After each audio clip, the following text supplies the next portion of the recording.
Welcome to W Report. This is an analytical transformation of an interview. The EU reimposes sanctions on Iran even as Tehran signals willingness to work with the IAEA. Russia and China call them illegal and plan to ignore them. Is this pressure or preparation for a U.S.-Israeli strike? Well, the globalist agenda in Europe is connected to both the war in Ukraine against Russia and the war in the Middle East against Iran and, frankly, by implication, almost everybody else in the region, plus Russia and, distantly, China. So it seems as though we're lined up for some sort of confrontation. And in the Middle East, I think you're going to get that. You'll see the outbreak of some war between Israel and Iran, and eventually it will include us. Now, where does that go? How does that turn out? It's too soon to know. Reports say the U.S. pulled troops from vulnerable bases in Iraq, possibly due to Iranian threats. How likely is it that we're heading toward another war with Iran? Well, I predicted it would happen probably late September, beginning of October. It could take a little longer to come about, but I think we're on that road. Look, if you're Netanyahu, your calculus is as follows. Right now, he has absolutely undisputed control over the United States, Congress, the White House, and by definition, the American military and intelligence establishments. Now, how much longer that will last is probably on his mind. Israel and the Israel lobby have not endeared themselves to the American people. You have a number of other things happening inside the United States that have deeply troubled and in many cases angered Americans. Obviously, the Charlie Kirk assassination is one of those because there are many, many people believe that Israel was prominent in orchestrating that. I have no idea. I have absolutely no idea, and I'm not looking into it because I've got so much else to do. But that's a growing perception. The 9/11 issue has come back into force, and large numbers of people are beginning once again to point to Israel's heavy hand in that. This is all bad news for Mr. Netanyahu and his government and what's happening. Now, to that has to be added our fragile financial system and our flat lagging economy. Contrary to popular belief, whatever Trump says, no, we're not going gangbusters and the economy's not soaring. And our financial situation is very, very fragile. So if you're Mr. Netanyahu, you might as well take advantage of the opportunity that you have right now, which is to use the United States as the source of your military power and go after your principal adversary, which in their minds is Iran. Now, the problem with that is that there are other developments, and you're familiar with this. You know about the Saudi Pakistani Strategic Mutual Defense Pact. That's not really as much news as you would think. The Pakistanis have a long-standing relationship with the Saudis. The Saudis have pumped a lot of money into Pakistan, if for no other reason, to build lots of madrasas that are radical Islamist schools. Pakistan is in the forefront of this Islamism. So they have a mutual admiration society going. The Pakistanis, they have a very good reputation as soldiers. They're competent military people. The Saudis are not, and they're a nuclear-armed power. And the Pakistanis have always advertised their nuclear capability as the quote-unquote Islamic bomb. Now, Pakistan also has a very long-standing and close relationship with Turkey. And initially, Turkey, particularly Ataturk's Turkey, the secular state, was a model for Pakistan. Well, that has changed, obviously. And today, Turkey is much more Islamist, and their relations have grown closer. And Erdogan knows very, very much that if he needs a nuclear weapon, the Pakistanis will deliver it. So now you have three things happening. You've got the Turks and the Saudis working with the Pakistanis that could go nuclear very quickly as powers with nuclear warheads on missiles. Then you have Iran, which has not been idle since the 12-day war. Many of the weaknesses that were detected during that 12-day period have been identified and repaired. Not to perfection, but certainly 80%, which means their integrated air defenses are now much, much better. their relations with Russia and China have grown closer. And if you're Russia right now, in view of Mr. Trump's comments and statements, which were frankly outrageous, your incentive is not necessarily to compromise with anyone, but to tighten your relationship with China, India, and Iran. So all of these forces are operating against Mr. Netanyahu. We've seen Chinese exercises with the Egyptians. We now have the Turks and the Egyptians talking and cooperating. This, too, is very dangerous to Israel because they've always been able to sort of regard their Egyptian flank as relatively secure. It's not. Now, that's their fault because they intended to open the border and push all of the Palestinians into the Sinai Desert. And the Egyptians are not going to go along with that. So this whole 73 peace treaty has effectively begun to break down. But the fact that the Chinese are cooperating closely with the Egyptians suggests that it won't be long before state-of-the-art theater ballistic missiles, cruise missiles show up in Egypt that could be launched against Israel. So Israel sees itself as surrounded. So what do? You attack. And whom do you attack? You attack the biggest and most dangerous adversary, and for them, that's Iran. So I think a war with Iran is inevitable. The question is, who else becomes involved now, given all the relationships that I just described? We haven't even talked about the financial, economic implications because the Chinese, as you know, do a land office business with the Saudis and the Emirates for oil and gas, as well as with the Iran. So the Chinese are now going to establish a quote-unquote multi-jurisdictional gold vault in Riyadh, along with another multi-jurisdictional gold vault in Hong Kong. Now, this is apart, separate from, and beyond the Shanghai Gold Exchange. What this is designed to facilitate is trade across international lines that is backed by gold. So if you're going to sell or buy something from the Saudis, let's say the Saudis are going to sell oil and gas to the Chinese, they're going to do that business in the yuan. And the yuan is immediately backed by gold. So within that warehouse of gold that sits in Riyadh, a certain amount of gold is then moved to the Saudi side of the warehouse when the deal occurs. And when the Saudis purchased state-of-the-art missiles, radars, and other equipment for the Chinese, gold is moved to the Chinese side of the warehouse. I mean, this is a very simplistic explanation, but that's where we're headed. It's all about de-dollarization. And de-dollarization is now proceeding at a horrendous rate. As I'm sure you saw on the X that I wrote, I tried to talk about that. And I was just listening earlier today to Alistair MacLeod in London talk about the dollar's purchasing power essentially dropping precipitously. All of these things suggest that if you are Netanyahu, it's time to act. And I think his visit to the United States next week is part of that. He's coming here to finalize the plans for that assault on Iran. He's got to do that sooner rather than later before he risks losing the unconditional support of Washington. And of course, we are pulling through the bankers in New York City and the City of London, Europeans into the fight on Israel's side with us. Now, what does that mean? Probably not a lot, but it suggests that what you mentioned up front about the Europeans is accurate. Now, the final piece of all of this is how does this relate to Ukraine? And it's interesting that the same people who want to wage this war in the Middle East in Washington are the same people who want to keep the war going against Russia in Ukraine. And it appears that Donald Trump, within the space of the last, 6, 7, 8 months, has transformed into Joe Biden #2.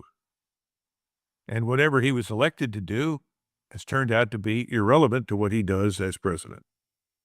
Tensions between Europe and Russia keep escalating. Talk of shooting down jets, drone sightings, even fake GPS incidents spun as proof. Is this hysteria? Or are we seeing real preparation for direct conflict with Russia? And why do the Americans seem to be stepping back this time? Yeah, I think that's a good characterization of what Donald Trump said. First, let's be sure that in the future, if they're going to scramble GPS signals for the aircraft that van der Leyen is on, please don't bring her to the United States. That's my one request. We can do without von der Leyen. Second point is, I went over today with some people in the Intelligence Committee, all of these accusations, allegations, you call them. There have been no Russian provocations whatsoever. None. The Russians have not violated anybody's airspace with their jets. They've been scrupulously careful, let's put it that way, cautious on the air defense identification zone and its borders. The Baltic states seem to have a permanent interest in dragging the United States into war on their behalf against Russia. And that was the comment that came through very clearly. The Poles seem to be in the same business. These 19 drones, several of them that were recovered that you could pull the SIM card out of, the SIM cards were Polish or Swedish. They weren't even Russian. So the supposition is this was a hoax created in Ukraine. In other words, a false flag. Now, I guess the Poles were part of it because the Polish foreign minister was quick to make all of these ridiculous threats against the Russians on the basis of a supposed violation that never happened. But Sikorsky's married to Anne Applebaum, and she's a card-carrying member of this globalist agenda crowd. So, it's all nonsense. The Russians have gone to great lengths to avoid any conflict with NATO and the United States. Now, we, on the other hand, have not been quite as scrupulous. But the point is, Mr. Putin is not looking for a war with us. Now, the rhetoric, and I think it's important that you bring that up. Does the rhetoric matter? Well, yes, it does. There's now a new call in Moscow for mobilization of 18 to 25-year-olds. So we're talking about a Russian military establishment that's already extraordinarily large and powerful and well-equipped, well-led, well-trained, now receiving fresh blood, if you will, making it potentially down the line even more dangerous. And this is really the result of everything that we in Washington and our friends in London have pushed on Europe. We've created the very thing that we said we didn't want. That Russian military establishment that exists today, which is very formidable, did not exist 3.5 years ago, as you know. It does now. It's very real. But we got to look at what President Trump said. It's very interesting. It looks like President Trump has abdicated his leadership of NATO to, quote unquote, others. He's effectively said, well, we'll sell you whatever you want. You can do with it as you see fit. That's your show, and we're going to effectively sit this out. Well, there are a couple of problems with that. First of all, I don't know how much money the Europeans have to spend. They may not be able to afford whatever it is that we're sending to them. Secondly, our inventories of missiles and radars and other things are down. Our production lines are not like Russia's. They don't hum 24 hours a day, 7 days a week in a huge manufacturing base devoted to military power. So I'm not sure what it all means in the short run. It may not mean very much, but the globalists absolutely have to keep this going. All you had to do is look at the 800,000 British citizens on the streets of London. Look at the tens of thousands of French citizens in Paris. Look at the attitude of the broader electorate towards these globalists running their country. People that have opened the borders, people that want to change the laws, that are doing everything in their power to castigate, oppress their native population in favor of foreigners, and to effectively destroy national culture, national identity. That's the larger globalist agenda. If you listen to Hariri, who's the priest in the high church of globalism, it's very obvious. We used to call this Bolshevism. This is what Trotsky and Kamenev and Radek and the rest of them all dreamt of. Erasing all of these identities, declaring everything as artificial constructs, which it's not. There's nothing artificial about language, race, ethnicity, religion, or culture. Those are real things. Those things define us as human beings. So you're having the European population, whether it's in Ireland or England or anywhere else, wake up and say, wait a minute, we didn't sign up for this. This is not what we want. And Russia, as we've talked about before, is the last bastion of a national state. that refuses to assimilate into the amorphous mass of nothingness that the globalists want to create. So they're going to continue to push for confrontation, verbal or otherwise. But my point is, right now, they have nothing to bring to the fight. The Lilliputian armies in Western Europe are no match for the Russians. The idea of putting them on the ground in Western Ukraine is absurd. They can't sustain themselves for 100 kilometers. And the Russians will target them and destroy them if they do it. So I think most of the threats are just nonsense. It's designed to beef up morale, to create the illusion that Russia is a threat. It's not. And to try and divert and distract people from what's happening in their own countries, because the enemy that the Europeans have is inside their borders. It's not Russia.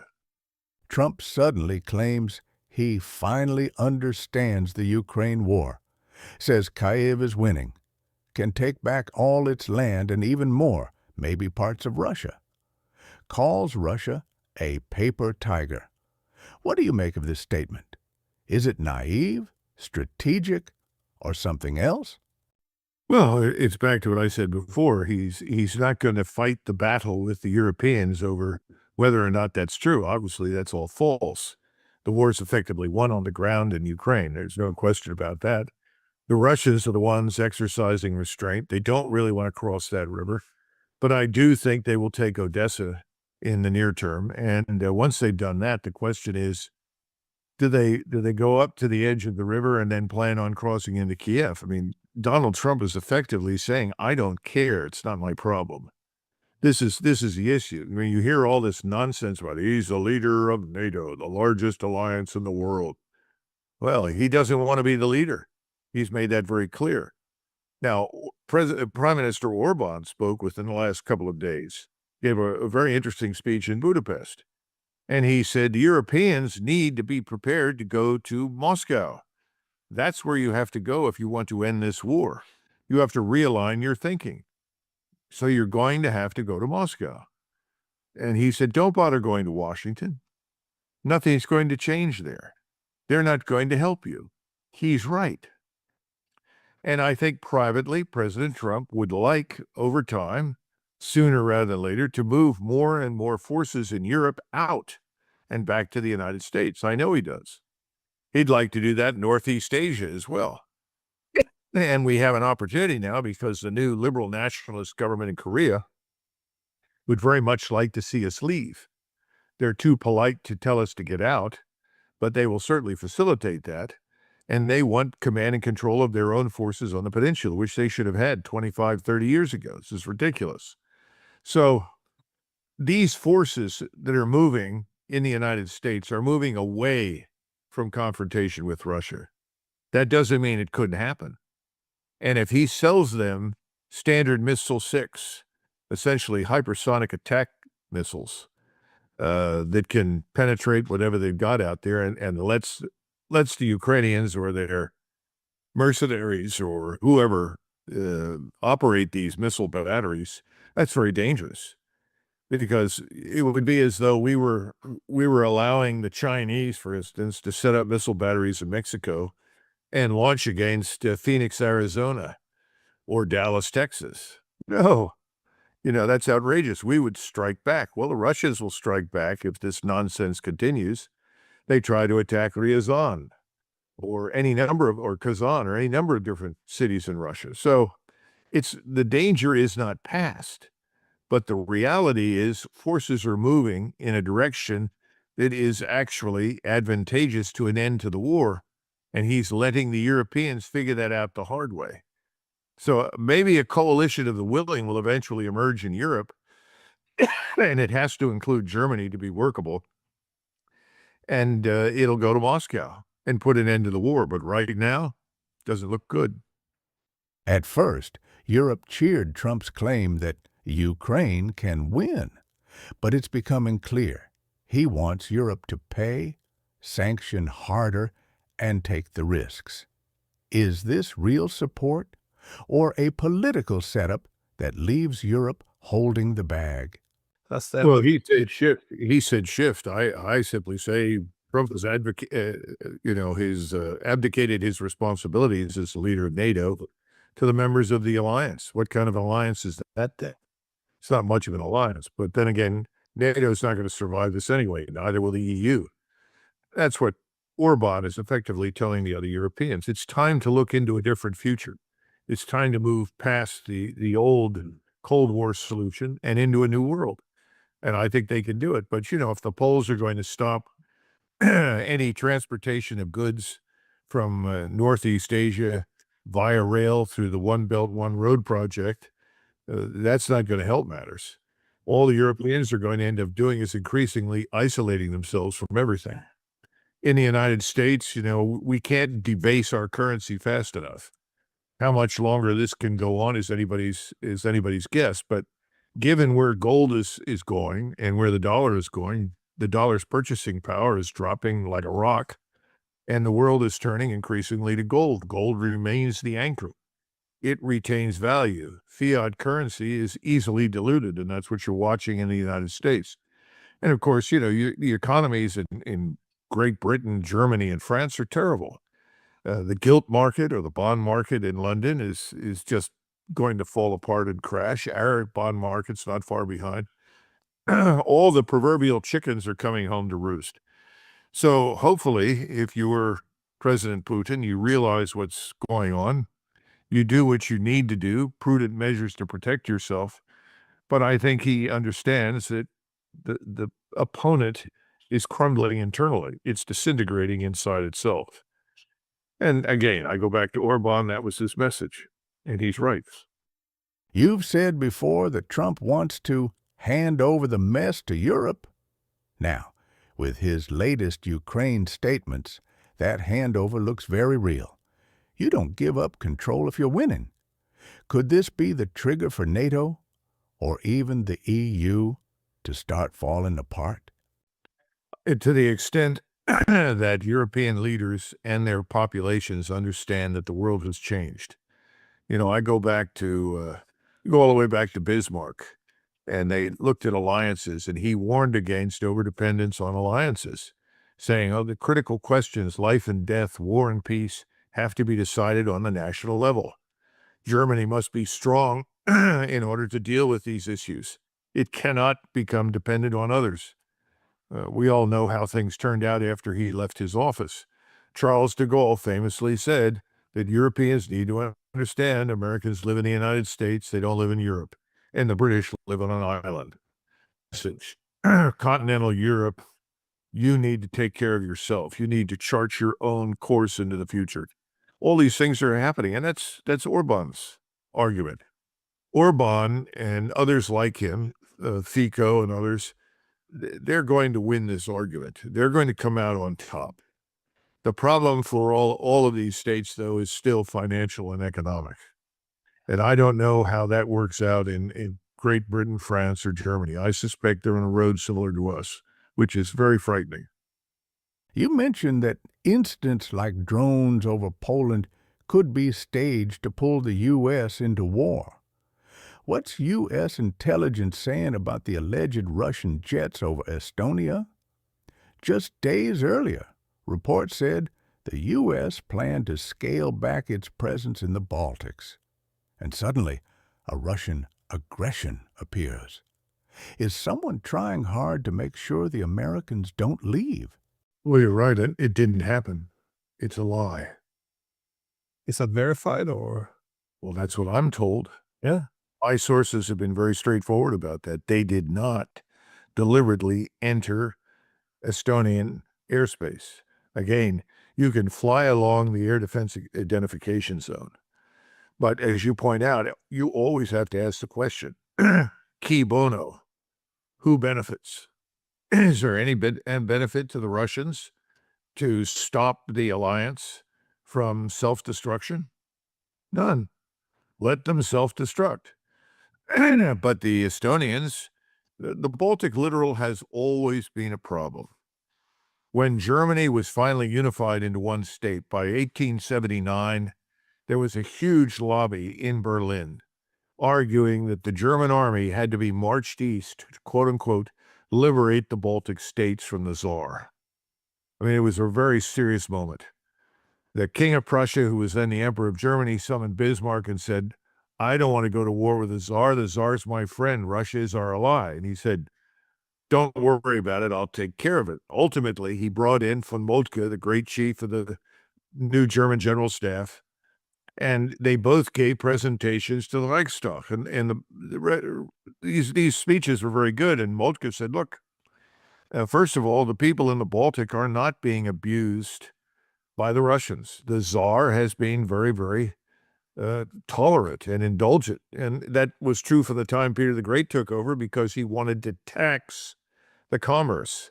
And the Baltic states were very successful. He left the German aristocracy that ran the Baltic states in place.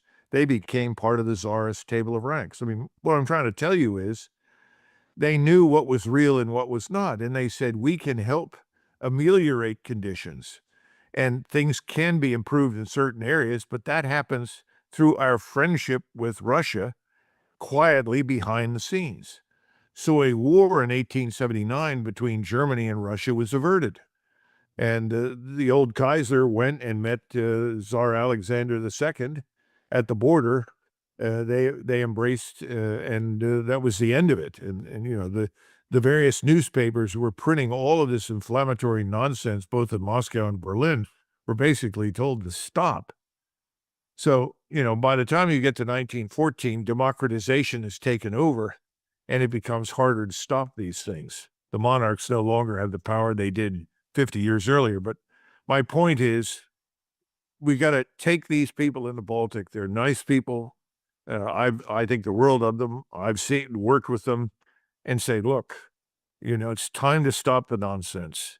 You've got to get along with your neighbors. That doesn't mean that you roll over and play dead. No one's asking you to do that. But don't unnecessarily provoke the Russians. And the other point was militarily, very difficult to take and hold the Baltic littoral. Because you have Russia right next to you that has a vast front. You, on the other hand, have to move along through what used to be West and East Prussia, up through Lithuania in order to hold the place. It's not easy. Militarily, it's a very difficult proposition. No one wants to say that, but that's true. You got to get along with your neighbor. We need to tell the Poles the same thing. When Poland was admitted to NATO, a lot of people in SHAPE headquarters where I worked liked the Poles very much, but we were concerned because of this unrelenting hostility toward Russia. Said, are we inviting someone into the alliance who could become a catalyst for war with Russia? And at the time, in 1998, 99, and 2000, nobody wanted to go to war with Russia. Nobody saw Russia as a danger. Everybody wanted better relations with Russia at that point. So I just think we have to take whatever is reported with a grain of salt. Now, we supposedly had 3 drones flown over Copenhagen Airport or in the vicinity of it. Again, we have no evidence that those 3 drones, whatever they were, came from Russia. None. We don't know where they came from. We don't know who did it. I'm very skeptical of all of these attempts to characterize these as Russian provocations for the very reason that you cite. It's very obvious that we Americans are not going to put troops on the ground in Ukraine. We're not going to join this war as a direct belligerent. Unfortunately, we refuse to just stand up with some measure of character and say this must stop. I, President Trump, with my allies, we will sit down, we will put together a serious counterproposal. Once we have reviewed all of the Russian security arrangements that were proposed back in December 21. We've never done that. We have never listened to the Russians. That's the biggest problem. That was President Putin's message to Ambassador McFaul when he came in. After he listened to the usual rhetoric from McFaul, he walked over and he said, the problem with you is you do not listen. We're still not listening. So instead of listening, we're maintaining the fiction that something good has happened, because how much money have we wasted on this prospect, this silly nonsense in Ukraine? How many people have lost their lives because of Washington's war with Russia? Because that's what it is. And all of the Europeans have stupidly marched down into hell with us. They've deindustrialized themselves. They've gutted their economies. They're in bad shape as a result. Instead of just stepping forward and saying, I'm President Trump, I'm the leader of NATO, I want to end this war. We're going to put proposals together. I will meet with Mr. Putin after we have studied all of his proposals. We'll give him some counter proposals, but throw this nonsense fantasy out of the third floor or third story building window of reclaiming the Russian-speaking portions of Ukraine or anything else from the Russians on the battlefield. That's not going to happen. The war has already begun. Most just haven't realized it yet. Colonel Douglas Macgregor doesn't mince words. Europe is trapped in two conflicts, one with Russia, the other with Iran, both engineered far from Brussels. The old order is breaking. NATO is no longer an alliance but a tool. The EU isn't a player but a structure in decay. Trump? He's done saving Europe. He's handing the war back to those who believed in it. U.S. military and intelligence insiders, according to Macgregor, don't buy into the Russian threats or Europe's desperate narratives. And Russia? Far from being a paper tiger, it now fields a powerful military the West unintentionally helped build. America's biggest threat isn't Russia or China. It's the collapse from within. Inflation, debt, protests, and institutional rot. The world is shifting. The only question left: will nations adapt and reclaim sovereignty, or be erased by the global storm? Thanks for watching. Support the channel if you find this format valuable. More deep dives are coming soon. Until then, think for yourself and draw your own conclusions.